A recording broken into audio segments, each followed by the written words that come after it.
पिछले क्लास में हम लोग 3 सवाल सॉल्व किए थे। 3 सवाल सॉल्व करने के बाद 4, 5 और 6 हमारे पास 3 सवाल और हैं, ठीक है ना। चलिए देखा जाए आखिर ये सवाल क्या कहना चाह रहा है। सवाल नंबर ये 4 है, यहाँ पे इसको लिख लीजिए अच्छे से। ये सवाल नंबर आपका 4 है, तो 4, 5 और 6, ठीक है। देखिए ध्यान से सवाल को पढ़िए, आधा चीज तो सवाल पढ़ के ही समझ में आ जाएगा। क्या कहा जा रहा है, 2 parallel chords of length 30 centimeter and 16 centimeter are drawn on the opposite sides of the center of a circle of radius 17 centimeter। बहुत बड़ा बात कर दिया, बहुत कुछ कर दिया, है ना। चलिए तो क्या क्या इसमें कहा गया है। सबसे पहला एक सर्किल के बारे में जिक्र हुआ, है ना। तो सर्किल पहले एक बनाइए, एक सर्किल बना लीजिए, ठीक है। सर्किल में ना 2 पैरेलल कोड्स के बारे में बात कहा गया है। 2 कोड है लेकिन दोनों पैरेलल है और दोनों का लेंथ देखिए, एक 30 सेंटीमीटर है तो दूसरा जो है ना 16 सेंटीमीटर है ना। Are drawn on the opposite sides. चलिए आप मान लीजिए कि हमारा सेंट्रल पॉइंट है जिसको हम लोग ओ से डिनोट करते हैं, ठीक है ना। और ये वाला कोड मान लीजिए आपका बड़ा वाला है जो कि कितना है 30 सेंटीमीटर है, और एक कॉर्ड छोटा सा भी बात हुआ जो कि 16 सेंटीमीटर का है, तो वो छोटा सा बनाएंगे। 16 कहा है तो थोड़ा सा छोटा बना लीजिए, कुछ इतना बड़ा काफी है ना। तो ये हो गया आपका 16 सेंटीमीटर का, ठीक है। और ये दोनों का दोनों कॉर्ड पैरेलल है, इसका लेंथ 30 सेंटीमीटर, इसका लेंथ 16 सेंटीमीटर, और दोनों अपोजिट साइड में भी है सेंटर के, ठीक है ना। बस इतना कहा गया, आगे बढ़ते हैं। Of a circle of radius 17 centimetre, और इसका जो रेडियस है वो 17 सेंटीमीटर है। रेडियस 17 सेंटीमीटर है तो इसका मतलब हम यहाँ पे ये कह सकते हैं कि यहाँ से लेके यहाँ तक का दूरी कितना है 17 सेंटीमीटर। उसी प्रकार से यहाँ से लेकर यहाँ तक का दूरी कितना है 17 सेंटीमीटर, है ना। तो ये भी 17 और ये भी 17, कोई डाउट नहीं। चलिए आगे बढ़ते हैं। अब उसके बाद निकालना क्या है आपको, आपको निकालना है इसमें find the distance between the chords. तो इन दोनों कॉर्ड के बीच में क्या दूरी है, क्या डिस्टेंस है, वही आपको फाइंड करना है, ठीक है ना। देखिए ध्यान से यहाँ पे हम क्या करने वाले हैं। अच्छा इसका कुछ ना आप नेमिंग कर दीजिए। सपोज इस कॉर्ड का नाम आप ए बी रख दीजिए, इसका नाम सी डी रख दीजिए। अब आपको निकालना क्या है वो देखिए ध्यान से। चलिए अब आपको मालूम है कि जब हम लोग एक कॉर्ड के ऊपर सेंटर से कोई लाइन खींचते हैं तो वो क्या करता है, परपेंडिकुलर होता है और कॉर्ड को बाइसेक्ट कर देता है। तो परपेंडिकुलर का बात सबसे पहले हमारा यहाँ पे होना चाहिए, परपेंडिकुलर हो गया। उसी प्रकार से जब इस कॉर्ड ए बी पर भी हम लोग जब सेंटर से एक लाइन खींचेंगे तो वो भी परपेंडिकुलर होगा, है ना। अब आपको यहाँ पे फाइंड क्या करना है, चलिए इसको आप नाम दे दीजिए यहाँ पे P, और यहाँ पे आप इसको नाम दे दीजिए Q। देखिए ध्यान से आपको जो है ना इस PQ का ही लेंथ जो है वो फाइंड करना है। देखिए क्या लिखा गया था इसमें, find the distance between the chords, find the distance between the chords. तो ये दोनों कॉर्ड के बीच में जो दूरी है उसी को आपको फाइंड करना है, यानी कि PQ का लेंथ आपको फाइंड करना है। कोई डाउट अब इसमें? चलिए आगे बढ़ते हैं फिर। अब इसमें देखा जाए तो थोड़ा सा हम लोगों को इसमें कुछ नजर आ रहा है। जैसे ये कॉर्ड हमारा पूरा 30 सेंटीमीटर का है और सेंटर से हमने इस पे एक लाइन खींच दिया जो कि परपेंडिकुलर है तो वो बाइसेक्ट कर देगा। तो केवल इतना का कितना होगा, वो एपी, केवल एपी जो है वो आपका हो जाएगा 15 सेंटीमीटर। उसी प्रकार से ये वाला पूरा जो है आपका 16 सेंटीमीटर है तो CQ केवल कितना होगा, 8 सेंटीमीटर होगा। तो ये हो गया आपका 8 सेंटीमीटर। देखो हम ना आधा से ज्यादा चीज आपके डायग्राम पे ही क्यों शो कर देते हैं, ताकि लिखना कम पड़े, है ना, आसान हो जाता है। डायग्राम देख के हमको समझ में आ जाता है। तो अब यहाँ पे आप देखेंगे ध्यान से तो आपके पास 2 राइट ट्रायंगल बन रहा है कि नहीं। हाँ 2 राइट ट्रायंगल आपके पास बन रहा है, एक आपका है ये वाला और आपका एक है ये वाला, ठीक है ना। चलिए इन दोनों के ऊपर ही हम लोग बात करने वाले हैं, तो ध्यान से देखिए क्या इसमें होने वाला है, इसका सॉल्यूशन। तो पहले हम लोग बात कर लेते हैं इस राइट ट्रायंगल का, इसका बात कर लेते हैं सबसे पहले। In right triangle AOP, AOP का बात कर रहे हैं सबसे पहले हम लोग, ठीक है ना, AOP का बात कर रहे हैं। चलिए ठीक है, तो इसमें यदि हम लोग बात करें इन राइट ट्रायंगल AOP, इसमें हम लोग पाइथागोरस थ्योरम लगाएंगे, ठीक है ना। तो h स्क्वायर होता है बराबर p स्क्वायर होता है प्लस b स्क्वायर होता है। तो बताइए यहाँ पे हाइपोटेनस क्या होगा, 90 के सामने वाला हाइपोटेनस होगा, तो 17 का स्क्वायर 17 का स्क्वायर बराबर परपेंडिकुलर क्या होगा हमारा, इसमें परपेंडिकुलर ही आपको फाइंड करना है, ओपी फाइंड करना है ना। तो यहाँ पे आप लिख दीजिए ओपी का स्क्वायर प्लस बेस आपको फाइंड करना है। हाँ ओपी बेस हुआ ना और एपी परपेंडिकुलर हुआ ना। देखो इसमें ना आपका कहना है कि सर ओपी बेस हो गया और एपी हमारा परपेंडिकुलर हो गया, कोई बात नहीं है, किसी को भी मानो आंसर सेम आएगा, ठीक है ना, किसी को भी मानो आंसर सेम आएगा, उससे घबराना नहीं है। तो हमने क्या क्या कोई दिक्कत नहीं है, इसको AO को हमने हाइपोटेनस मान लिया, OP को हमने परपेंडिकुलर मान लिया और इसको बेस मान लेंगे, किसी को भी कुछ भी मानो आंसर सेम आना है, ठीक है ना। चलिए तो OP हो गया प्लस बेस कितना है आपका इसमें AP, यानी कि 15 का स्क्वायर ना, 15 का स्क्वायर, तो 17 का स्क्वायर कितना होता है 289, 289, 15 का 225, इधर ले जाएंगे तो माइनस में हो जाएगा, -225 बराबर ओपी का ओपी का स्क्वायर। चलिए आगे बढ़ते हैं, 9 में 5 घटाएंगे 4, उसके बाद 8 में 2 घटाएंगे 6, यानी कि 64 बराबर ओपी स्क्वायर। आपको मालूम है √64 हो जाएगा बराबर ओपी, यानी कि 8 सेंटीमीटर बराबर ओपी। तो अभी फिलहाल आपका जो ओपी का डिस्टेंस है, यानी कि ये वाला केवल ये वाला कितना आया है 8 सेंटीमीटर, है ना, लेकिन हमको ये भी तो निकालना पड़ेगा, तो ये निकल गया, इसको निकाल के दोनों को जोड़ देंगे तो पूरा निकल जाएगा, है ना। चलिए तो अब बात कर लेते हैं हम लोग इस राइट ट्रायंगल का, इसका बात कर लेते हैं।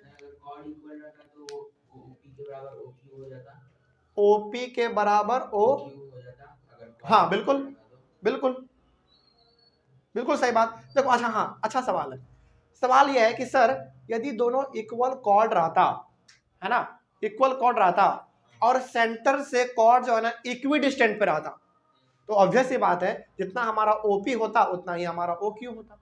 इसके ऊपर हमने थ्योरम भी अपना डिस्कस किए हुए, लेकिन यहाँ पे वो चीज तो नहीं है ना, कोई बात नहीं। तो हम लोग ओपी निकाल लिए, अब निकालना पड़ेगा ओक्यू, दोनों को ऐड कर देंगे पूरा डिस्टेंस निकल जाएगा दोनों कॉर्ड के बीच का, है ना। चलिए तो अब बात कर लेते हैं हम लोग इन राइट ट्रायंगल, क्या नाम रखना चाहेंगे उसका, इन राइट ट्रायंगल, इसमें आपने रखा था AOP, तो इसमें आप रख लीजिए COD, है ना,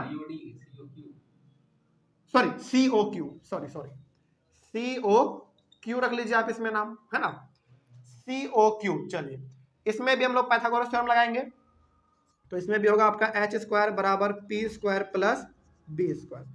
हाइपोटेनस 17 का स्क्वायर बराबर p परपेंडिकुलर, क्या आपको मालूम है, नहीं मालूम है, वही आपको फाइंड करना है, OQ का स्क्वायर प्लस बेस मालूम है क्या, हाँ 8 है, 8 8 जा, चलो पहले 8 का स्क्वायर। चलिए आगे आप यहाँ पे आ जाइए, देखिए 17 का स्क्वायर आपको मालूम है 289 -64 बराबर OQ का स्क्वायर। आगे बढ़िए, चलिए 9 में 4 घटाएंगे 5 बचेगा, फिर 8 में 6 घटाएंगे 2 बचेगा, फिर यहाँ पे 2 का 2 बराबर OQ का स्क्वायर। चलिए 225 किसका है बराबर OQ, यानी कि 15 सेंटीमीटर बराबर OQ, ठीक है ना, कोई समस्या भी इसमें। चले तो OQ आपने निकाला 15 सेंटीमीटर और OP आपने निकाला कितना 8 सेंटीमीटर, है ना। तो अब हमारा यहाँ पे हैंस जो आपका पूरा है PQ वो क्या होगा OP प्लस OQ, यानी कि कितना है भाई OP कितना है आपका, OP है 8 प्लस OQ आपने निकाला यहाँ पे 15, यानी कि 23 सेंटीमीटर, 15 5 20 और 3 23 हो गया। है ना। यही चीज आपको फाइंड करना था। यही पूछा गया था कि इन दोनों कॉर्ड के बीच का दूरी बताओ, यानी कि ये पूरा PQ का दूरी बताओ। तो PQ का दूरी हमारा आ गया 23 सेंटीमीटर, हो गया, है ना। चलिए, कोई डाउट इसमें? बड़ा आसान सवाल था। चलिए आगे बढ़ते हैं, बात करते हैं सवाल नंबर 5 का। देखिए ध्यान से, हो गया, पहले आराम से हो जाइए, पहले आराम से, उसके बाद बात करेंगे हम लोग। लिखने का टाइम मिलेगा, टेंशन नहीं लेना है, पहले समझ लीजिए ध्यान से, समझ में आ जाएगा तो अपने से भी इसको आप लिख लीजिएगा, ठीक है ना। देखिए ध्यान से क्या कहा जा रहा है इसमें डायग्राम थोड़ा सा कॉम्प्लेक्स है, तो ध्यान से देखेंगे समझ में आ जाएगा। देखिए बात कहा जा रहा है इसमें सबसे पहले, 2 circles of radii 10 centimetre and 8 centimetre intersect each other and the length of the common chord is 12 centimetre. बहुत बड़ा बात कह दिया यहाँ पे, है ना, इसको समझना पड़ेगा। देखिए यहाँ पे आपके पास 2 सर्किल दिख रहा होगा, ध्यान से देखिएगा समझ में आएगा। एक सर्किल ये दिख रहा है और एक सर्किल आपके पास ये वाला दिख रहा है ना। 2 सर्किल आपके पास यहाँ पे है और दोनों सर्किल का जो रेडियस है वो एक का है 10 और एक का है 8। तो थोड़ा सा यदि आप गौर करेंगे तो ये वाला सर्किल बड़ा दिख रहा है, थोड़ा सा गौर से करेंगे तो देखेंगे तो बड़ा दिख रहा है।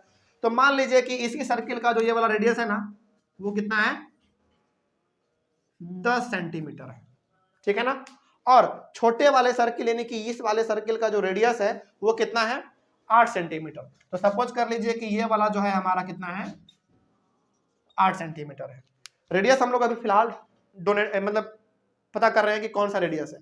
तो इस वाले सर्किल का ये जो हमारा यहां से यहां तक रेडियस है वो हो गया 10, और इस वाले सर्किल का ये वाला जो रेडियस है यहां से यहां तक वो हो गया हमारा 8, ठीक है ना। कंफ्यूज नहीं होना है, फिगर थोड़ा सा छोटा है, आप इसको बड़ा बनाएंगे कॉपी में तो बिल्कुल समझ में आएगा। अब आगे बात करते हैं, फिर क्या कहा गया है, and the length of the common chord is 12 centimetre.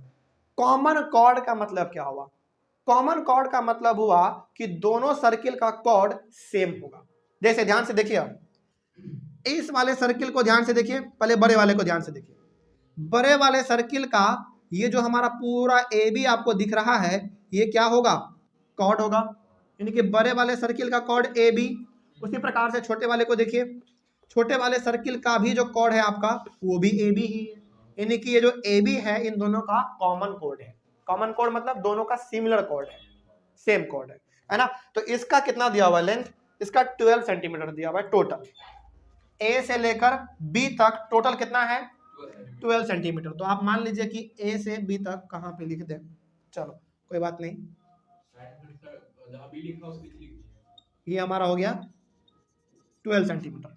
ये पूरा AB का, सर वो दोनों में है कि दोनों में कॉमन है? ये कॉर्ड दोनों में है, दोनों सर्किल में, इसीलिए इसको कहा गया कॉमन कॉर्ड, ठीक है ना। और उसका लेंथ है 12 सेंटीमीटर। चलिए इतना कहा गया है, अब आगे निकालना क्या है, find the distance between their centres. अब यहाँ पे ना इन दोनों के बीच के दूरी को फाइंड करना है, यानी कि इस सर्किल का सेंटर हमारा ये O डैश और इस सर्किल का सेंटर हमारा O। तो O से लेकर O डैश तक का जो ये दूरी आपको दिख रहा है यही आपको फाइंड करना है, ठीक है ना। फाइंड करने से पहले ना जो हम लोग थ्योरम में पढ़े हैं उसको अप्लाई करने की कोशिश करते हैं, ठीक है। ध्यान से देखिए, अब चलिए थोड़ा सा इसके बारे में सोचते हैं, विचारते हैं और पता करते हैं कि आखिर इसमें हम लोग क्या तरीका लगा सकते हैं, ठीक है ना। देखिए ध्यान से सोचना है, जो आप थ्योरम पढ़े हैं उसी को बस अप्लाई करके यहाँ पे सोचना है। देखिए ध्यान से, टोटल अभी तक आप 7 थ्योरम पढ़ चुके हैं, देखते हैं कौन सा थ्योरम इसमें हिट होता है, ठीक है, ध्यान से। अच्छा, एक चीज हम लोग जानते हैं कि जब भी हम लोग सेंटर से कॉर्ड पे लाइन खींचते हैं तो वो परपेंडिकुलर भी होता है और बाइसेक्ट भी करता है कॉर्ड को, है ना। तो अब जरा ध्यान से देखिए, तो ये हमारा AB क्या है, दोनों के लिए कॉमन कॉर्ड है, और ये जो हमारा लाइन जा रहा है यहाँ से इस कॉर्ड पे वो परपेंडिकुलर भी होगा और बाइसेक्ट भी करेगा। तो पहले हम लोग इसके बारे में देख लेते हैं, है ना। तो ये हमारा कॉर्ड है, इस कॉर्ड के ऊपर ये हमारा एक लाइन गया है, इसका मतलब यहाँ पे ये 90 का एंगल बना रहा है, कोई डाउट नहीं। चलिए अब चूंकि ये 90 का एंगल बना रहा है, 90 का एंगल बना रहा है तो कॉर्ड को बाइसेक्ट भी करेगा, बाइसेक्ट भी करेगा, है ना। तो जितना हमारा ये होगा उतना ही हमारा ये होगा। उसी प्रकार से अब बात कर लेते हैं छोटे वाले सर्किल का। छोटे वाले सर्किल से भी हमारा एक लाइन सेंटर से इस कॉर्ड पे गया है, तो ये भी यहाँ पे कितना का एंगल बनाएगा, 90 का बनाएगा। और यहाँ पे 90 का एंगल बन रहा है मतलब कि ये भी बाइसेक्ट करेगा, तो यहाँ तक तो हमारा क्लियर, कोई समस्या नहीं यहाँ तक। चलो, तो यहाँ तक आपने जो भी अभी किया है, जो भी आपने यहाँ तक अभी किया है उसको अभी आप फिलहाल लिख दीजिए, ठीक है ना, लिखिए, तभी आपको ये ज्यादा समझ में आ पाएगा। यहाँ पे देखिए इसका सॉल्यूशन। चलिए बात करते हैं थोड़ा सा हम लोग इसके बारे में। तो हाँ, इसमें जो हमारा AO है वो कितना है, AO कितना है, 10 सेंटीमीटर है। तो लिखते चलिए AO बराबर 10 सेंटीमीटर, ठीक है। उसके बाद AO डैश कितना है, 8 सेंटीमीटर, AO डैश है 8 सेंटीमीटर, ठीक है, इतना हमको मालूम चल गया। अब ये पूरा हमारा AB कितना है, पूरा AB 12 सेंटीमीटर है, जो कि एक कॉमन कोड है, ठीक है ना। चलिए आगे बढ़ते हैं फिर। अच्छा, अब अगले बार क्वेश्चन में, अगले क्वेश्चन में उधर दिखेगा। अब आगे देखिए ध्यान से। अब चूंकि हमने थोड़ा सा आप सोचेगा ध्यान से, ठीक है। देखिए ये पूरा AB आपका 12 सेंटीमीटर था, है ना, यानी कि कॉर्ड था वो, और कॉर्ड पे आपने इस सेंटर से परपेंडिकुलर डाला तो वो बाइसेक्ट भी करेगा और बाइसेक्ट करेगा और परपेंडिकुलर भी होगा, है ना, ठीक है। तो अब जरा सोचिएगा ध्यान से, ठीक है ना, ध्यान से समझिए। तो ये जितना है उतना ही ये है, और टोटल कितना है 12। तो ये कितना अकेला केवल कितना हुआ, 6 हुआ ये, और ये भी 6। तो ऊपर वाला A से लेकर D तक AD बराबर 6 सेंटीमीटर, उसी प्रकार से BD बराबर 6 सेंटीमीटर। इतना सब कुछ हम लोग यहाँ पे लिख दिए हैं, है ना। चलिए अब बात करते हैं, आते हैं अब अपने हम लोग अपने मेन मुद्दे पे, ठीक है ना। ध्यान से देखिए, लिखना है पहले इसको लिख लीजिए क्योंकि इसको समझना बहुत इंपॉर्टेंट है ना। चलिए बात करें, AO डैश है ये AO डैश है, यानी कि इस वाले के लिए था ये पूरा 8 सेंटीमीटर, उसके लिए था, है ना। चलिए अब यहाँ पे अब रुक जाइए, थोड़ा सा ध्यान से समझिए। अब 1 मिनट रुकिए पहले, अब ध्यान से इसको समझिए। यहाँ पे अब आपके पास ना 2 ट्रायंगल दिख रहा है, वो भी राइट ट्रायंगल, 2 राइट ट्रायंगल दिख रहा है। देखिए ध्यान से, AOD, AOD एक राइट ट्रायंगल दिख रहा है। चलिए पहले इसके लिए काम करते हैं हम लोग, है ना। इन राइट ट्रायंगल AOD, इसके लिए पहले बात करते हैं हम लोग। इसमें भी हम लोग पाइथागोरस थ्योरम ही लगाएंगे, h² बराबर p² प्लस b²। चलिए बताइए, यहां पे हमारा 90 है, तो हाइपोटेनस हमारा कौन सा हुआ, 10। तो 10 का स्क्वायर बराबर p परपेंडिकुलर, यानी कि ये हुआ हमारा परपेंडिकुलर AD। तो AD कितना है, 6 है, तो 6 का स्क्वायर बराबर बेस हमारा क्या होगा, OD। मालूम है क्या, नहीं मालूम है, तो OD। चलिए आगे बढ़ते हैं। तो ये हो गया हमारा 100 माइनस 36 बराबर OD का स्क्वायर। बताइए 100 में 36 माइनस करेंगे 64 आएगा, तो 64 बराबर OD का स्क्वायर। आगे अब यहाँ पे आइए, तो अब हमारा यहाँ पे 64 रूट अंडर में हो जाएगा, बाकी OD होगा, और ये हमारा 8 सेंटीमीटर, है ना। तो 8 सेंटीमीटर बराबर OD है ये, ठीक है। तो अभी फिलहाल हमारा जो है OD का वैल्यू केवल 8 सेंटीमीटर आया है बस, ठीक है। यहां से यहां तक का हमारा वैल्यू आ गया 8 सेंटीमीटर। अब हमको यदि यहां से यहां तक का मालूम चल जाए तो दोनों को ऐड कर देंगे, है ना। चलिए अब बात करेंगे हम लोग दूसरे वाले राइट ट्रायंगल का। दूसरे वाले राइट ट्रायंगल का नाम बताइए, कौन बताएंगे, AO डैश D बोलिए, ऐसे बोलिए, डैश है यहाँ पे, है ना। तो in right triangle AO dash D, इसके बारे में बात करेंगे, यानी कि AO डैश D इसके बारे में, ठीक है ना। चलिए इसमें भी पाइथागोरस थ्योरम लगाएंगे, h² बराबर p² प्लस b²। इसमें हाइपोटेनस हमारा कितना है, 90 के सामने वाला होता है हाइपोटेनस, कितना है हाइपोटेनस, कितना, 8 सेंटीमीटर।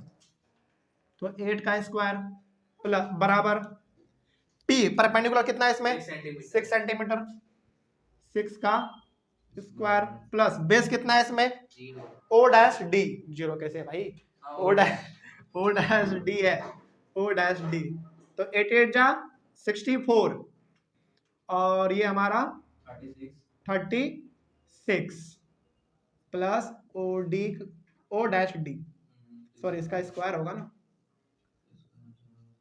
चलिए 64 में 36 को माइनस कीजिए, 28 कितना बोले पक्का 28 बराबर ओ डैश डी का स्क्वायर।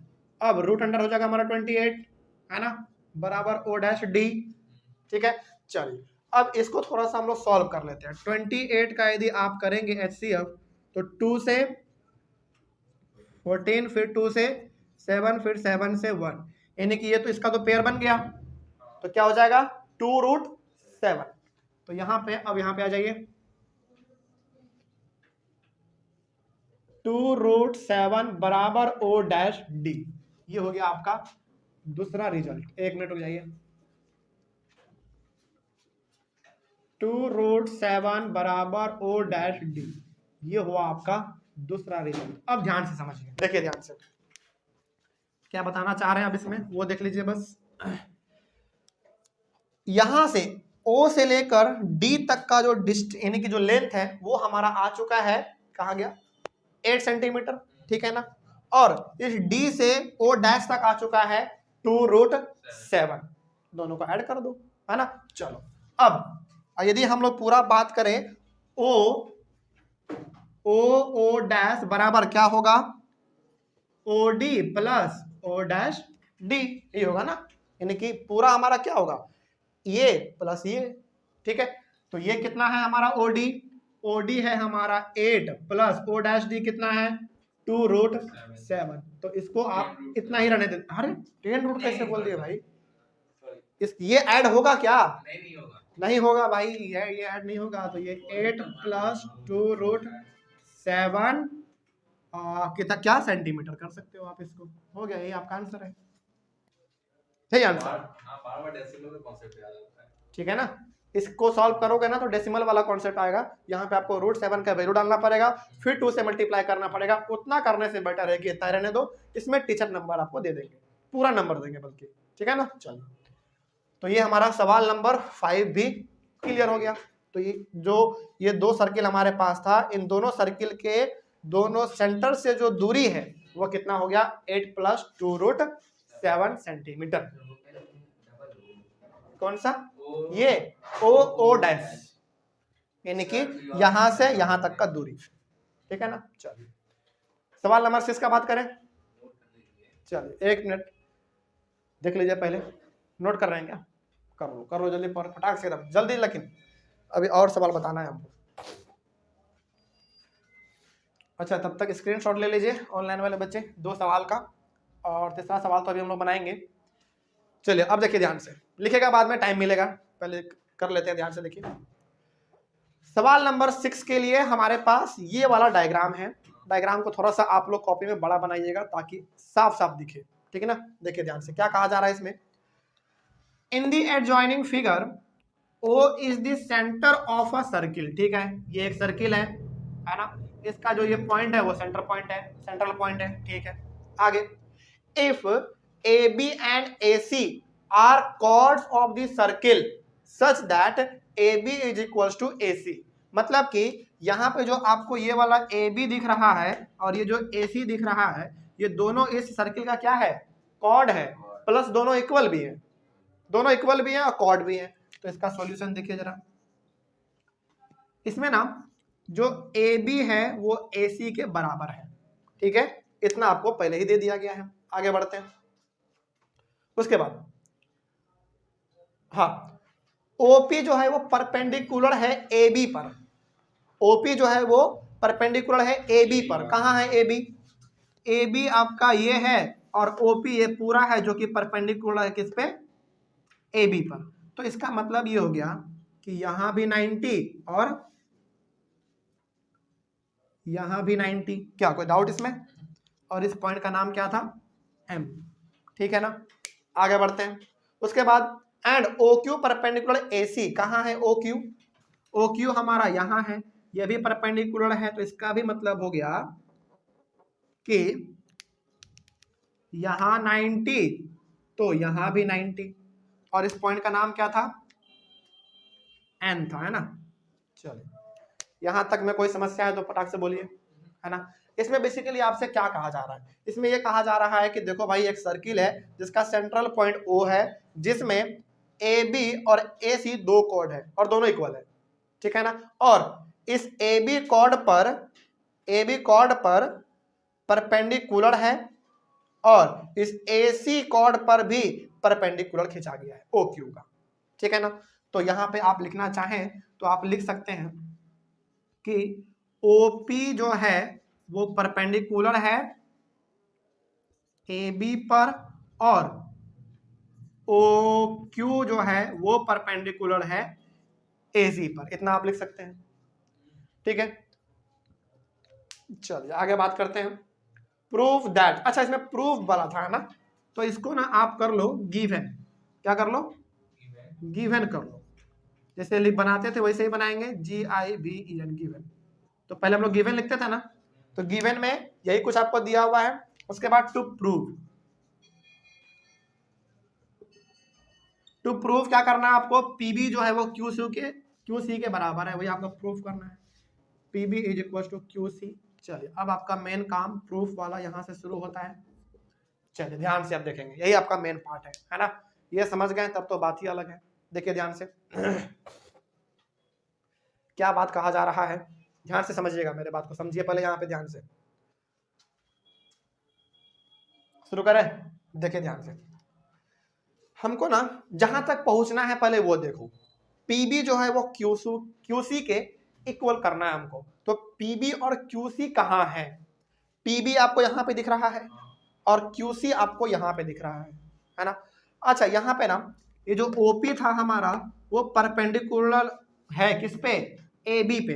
तो इसका मतलब ये भी हो गया ना कि यदि ये परपेंडिकुलर है तो यहाँ पे हमारा क्या बनेगा? 90 बनेगा। इधर वाला मिटा दो। क्या कोई डाउट? बात समझ में आ रही है क्या कह रहे हैं? अब देखिए हमको जो है ना पीबी क्यू सी के इक्वल साबित करना है। तो पीबी हमको दिख रहा है यहाँ पे और क्यूसी हमको दिख रहा है यहाँ पे। तो कहीं ना कहीं हमारे माइंड में एक चीज हिट हो रहा है कि हमको ना ये वाला राइट ट्रायंगल और ये वाला राइट ट्रायंगल प्रूफ जैसा कुछ दिख रहा है ना। यदि हम इस राइट ट्रायंगल को इस राइट ट्रायंगल के साथ कॉन्ग्रुएंट साबित कर दे तो कहीं ना कहीं हमारा जो पीबी है वो क्यूसी के इक्वल हो जाएगा, है कि नहीं। चलिए अब इतना करने के लिए हमको थोड़ा सा सोचना पड़ेगा क्या करना है इसमें। चलिए आप ही लोग बताएंगे, हम तो आपको साथ साथ थ्योरम बता दिए हैं, तो आप लोग बताएंगे ध्यान से। देखिए ध्यान से क्या हम बताना चाह रहे हैं यहाँ पे। सबसे पहला बात ये कि ए बी और ए सी हमारा इक्वल है ना। देखिए ध्यान से एक एक चीज लिखते चलेंगे, आपको समझ में आता चलेगा।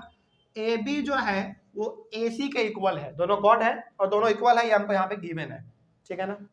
अब एक चीज और आगे, इस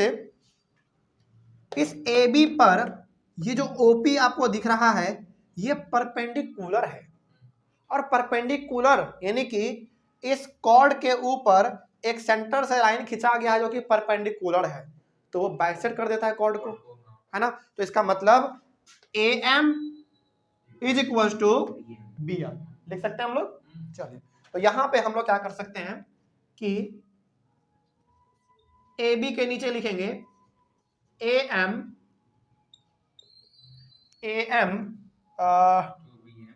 चलो आपने इसको ऐसे कर लो, A M plus B M बराबर ए बी के बदले में, ठीक है ना, बराबर। अब ए सी का बात करते हैं, ए सी का बात कर लेते हैं। अब ये ए सी भी हमारा क्या एक कॉर्ड है और इस ए सी के ऊपर भी ओ क्यू एक परपेंडिकुलर है, तो इस ए सी को क्या कर देगा?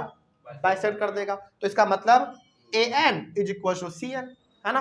तो इसके लिए हम लोग क्या लिखेंगे? A N plus C N, इतना तो लिख ही सकते हैं हम लोग, है ना। अब थोड़ा सा ना आगे बात करते हैं। यहां पे लिखा हुआ है ए एम प्लस BM, तो क्या हम लोग इसको BM प्लस BM कर सकते हैं क्या? बताइए ध्यान से, पहले देख लीजिए ध्यान से। यहां पे लिखा हुआ है AB, यानी कि ये पूरा AB कैसे कैसे बना है? AM और BM को ऐड करके, यानी कि AM और BM को ऐड करके, ठीक है। तो हम क्या BM और BM, यानी कि ये BM तो है वो तो रहेगा ही, क्या इस AM के बदले में BM लिख सकते हैं? बिल्कुल लिख सकते हैं। क्यों? क्योंकि दोनों इक्वल है, लिख सकते हैं हम लोग, है ना। आगे बढ़ते हैं, उसके बाद इधर भी वही चीज करने वाले हैं। यहाँ पे AN है, तो क्या इस AN के बदले में CN लिख सकते हैं क्या?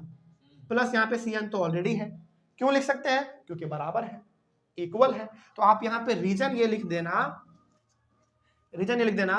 कि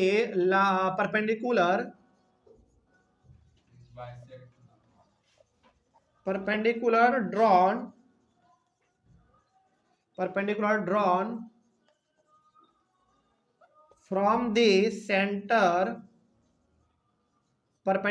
drawn from the center of a circle to a chord bisects the chord। ये आप रीजन यहाँ पे लिख देना। क्या रीजन लिखोगे? Perpendicular drawn from the centre of a circle to a chord bisects the chord. यहाँ पे आपको रीजन लिखना है बस, ठीक है ना। चलिए आगे बढ़ते हैं। अब ये भी चीज जरा बताइए हमको, यहाँ पे BM है और यहाँ पे BM है, तो क्या हम लोग 2BM लिख सकते हैं? लिख सकते हैं, बाइसेक्ट्स द कॉर्ड, हो गया। यहाँ पे 2 बार BM है तो हम लोग 2BM लिख सकते हैं। यहाँ पे CN भी 2 बार है तो हम लोग यहाँ पे 2CN लिख सकते हैं। और यहाँ पे हमारा ये 2 और 2 दोनों कैंसिल हो गया, तो हमारा बन गया BM is equals to CN। ठीक है, देखिए ध्यान से, ये सवाल थोड़ा सा कॉम्प्लेक्स है, इसीलिए हमने यहाँ पे इसको चूज करके जरूर जानबूझ के डाला है ना। अब यहाँ पे हमारा BM जो है वो CN के बराबर हो गया, है ना। कहाँ है कहाँ है BM और CN? BM हमारा यहाँ पे है और CN कहाँ है? CN हमारा ये है। हो गया बात खत्म। चलिए अब और आगे थोड़ा सा बात कर लेते हैं हम लोग। यहां तक तो हमारा हो गया, तो इसको आप मान लीजिए फर्स्ट, इसको फर्स्ट मान लीजिए। अब थोड़ा सा इसके बारे में और गहराई से बात कर लिया जाए। कहाँ पे करें? चलो ये वाला लिख लिए हम लोग, ये वाला हो गया होगा, है ना। चलिए इसको मिटा देते हैं थोड़ा सा। ऑनलाइन वाले बच्चे नहीं लिखे हैं तो एक बार स्क्रीनशॉट ले लीजिए, क्योंकि हम यहाँ पे मिटाने वाले हैं, केवल ये मिटाएंगे बस, इसी का जरूरत है, इतना में हो जाएगा।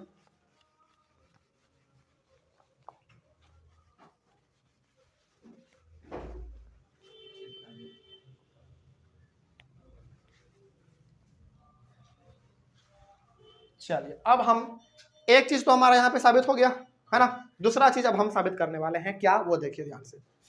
चलिए ये तो आपको मालूम है कि OQ जो है वो एक रेडियस है ना। उसी प्रकार से आपको ये भी मालूम है कि OP जो है वो भी एक रेडियस है ना। मतलब कि OQ और OP दोनों रेडियस है, तो दोनों क्या होंगे?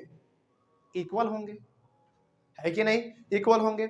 अब एक चीज और थोड़ा सा हम यहाँ पे बताना चाहते हैं आपको, ध्यान से समझिएगा, ठीक है ना। ये चीज आप पॉइंट पकड़ लिए तो बात समझ जाएंगे।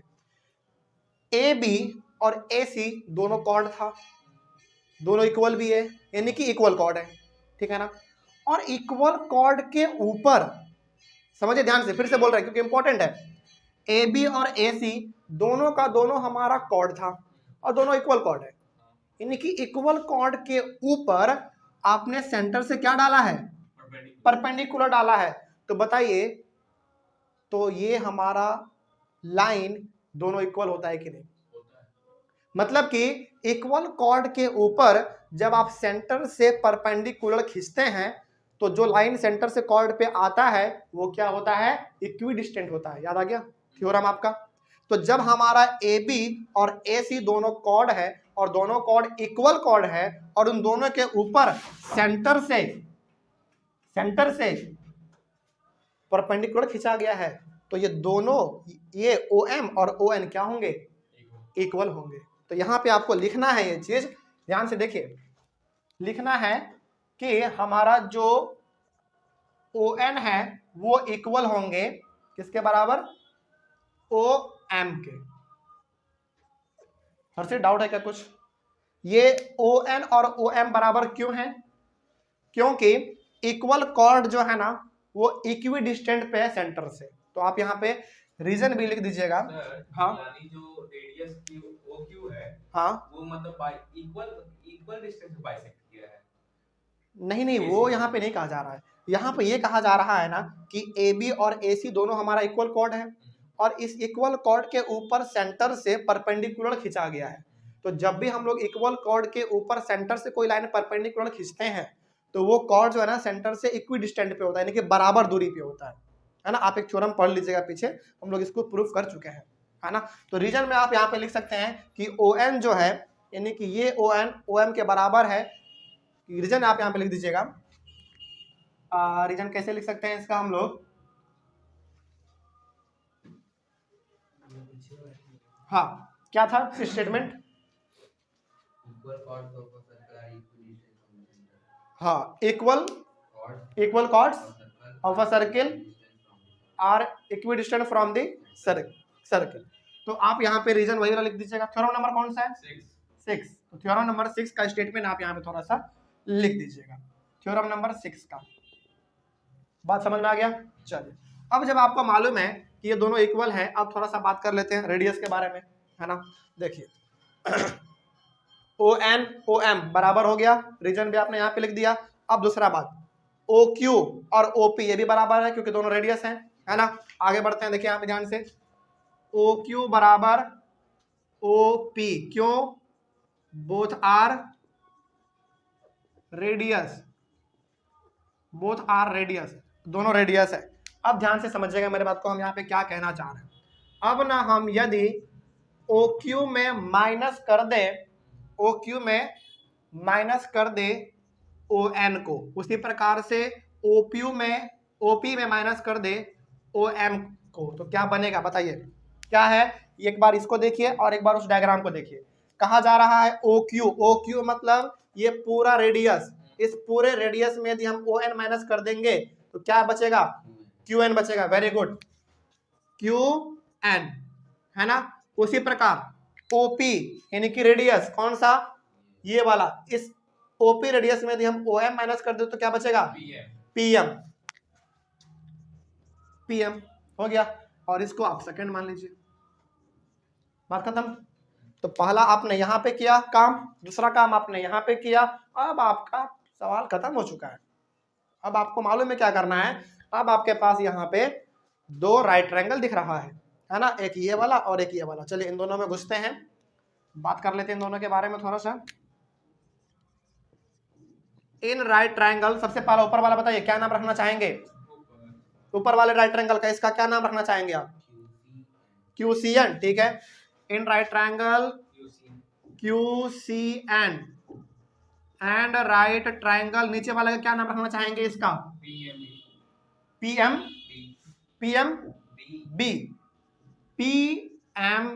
ठीक है। दोनों राइट ट्रायंगल के बारे में बात कर रहे हैं। अब दोनों के पास 90-90 है ना, तो क्या नाम? चलिए इस एंगल का नाम बताइए, इस 90 का एंगल QNC बराबर एंगल, इस 90 का नाम बताइए PMB, एंगल PMB, क्यों? Both are 90 degree. आगे बढ़ते हैं। अब यहां पे आपने राइट एंगल लिखा, अब बात कर लेते हैं हाइपोटेनस का, है ना। RHS, हम इसको RHS से साबित करने वाले हैं। तो राइट एंगल तो आपने लिख दिया, अब बात करते हैं H का, यानी कि हाइपोटेनस का। तो इस वाले के लिए हाइपोटेनस PB है और इस वाले के लिए हाइपोटेनस QC है। तो क्या कहीं पे आपने PB और QC को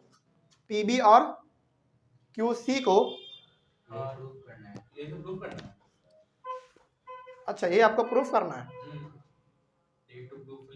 अच्छा ठीक है, एक मिनट। हाँ, बस इसमें ना एक चीज कर दो कि इसको ना थोड़ा सा नीचे लिखना था, वही आपको प्रूफ करना है। हमको लगा कि हाइपोटेनस भी आपका दिया हुआ है, कोई बात नहीं। तो सबसे पहले हम लोग बात कर लेते हैं एक साइड का, ठीक है ना। चलिए, आपने सबसे पहले यहाँ पे BM को CN के साथ बराबर साबित किया था। कहाँ है BM और CN? CN आपका यहाँ पे दिख रहा है और BM आपका यहाँ पे दिख रहा है। नहीं नहीं, अरे भाई साइड का बात कर रहे हैं हम। BM कहाँ है? BM ठीक है, किसके बराबर है? CN के। हो गया, इन दोनों को पहले लिखिए। तो BM जो है वो CN के बराबर है। कहां से आपको मालूम है? कहां से मालूम है? फ्रॉम फर्स्ट से आपको मालूम है ना। ये पहला बात हो गया हमारा। चलिए आगे बढ़ते हैं। उसके बाद एंगल, इस एंगल का नाम बताइए। Angle PMB is equal to angle इस 90 का, 90 का आपने बताया QNC। Reason both are 90 degree. हो गया। अब उसके बाद सेकंड में आपने क्या साबित किया था? QN PM के बराबर है, QN PM के बराबर है। तो आप यहाँ पे QN जो है वो PM के बराबर है। कहां से आपको मालूम है ये चीज? From two. अब जरा देखिए ध्यान से, ये आपका क्या है? साइड है। ये आपका क्या है? एंगल है। ये क्या है? साइड है, यानी कि साइड एंगल साइड। SAS के तहत आपका triangle congruent. Hence right triangle QCN is congruent to right triangle QCN right triangle PMB। Reason by side angle side, यानी कि SAS के तहत ये ट्रायंगल और ये ट्रायंगल आपका कॉन्ग्रुएंट साबित हो चुका है कि नहीं? ट्रायंगल जब आप साबित कॉन्ग्रुएंट हो चुका है so PB is equals to QC। Reason by CPCT। बस हो गया, बात खत्म। हो गया। बस इसमें आपको करना क्या था? सबसे पहला आपको ये फर्स्ट इक्वेशन करना था, उसके बाद आपको ये सेकंड करना था और उसके बाद फिर आपको ये प्रूफ करना था। तो यदि आप इसको बारीकी से समझेंगे ना, लाइन बाय लाइन हर एक चीज जैसे हमने यहाँ पे किया है, और इस डायग्राम को थोड़ा आप बड़ा बनाएंगे तो आपको हर एक चीज यहाँ पे समझ में आ जाएगा। ठीक है ना। चलिए तो एक बार इसका स्क्रीनशॉट ले लीजिए। हैंड्स प्रूफ नहीं लिखना है भाई, सवाल है ये, है ना। हैंड्स प्रूफ कब लिखते हैं? जब हम लोग थ्योरम को सॉल्व करते हैं, है ना। तो हैंड्स प्रूफ हर जगह जरूरत नहीं है, सवाल में नहीं लिखना रहता है। हो गया। चलिए तो अगले वाले क्लास में कुछ और सवालों को सॉल्व करेंगे। मिलते हैं अगले वाले क्लास में। Thank you very much and have a nice day.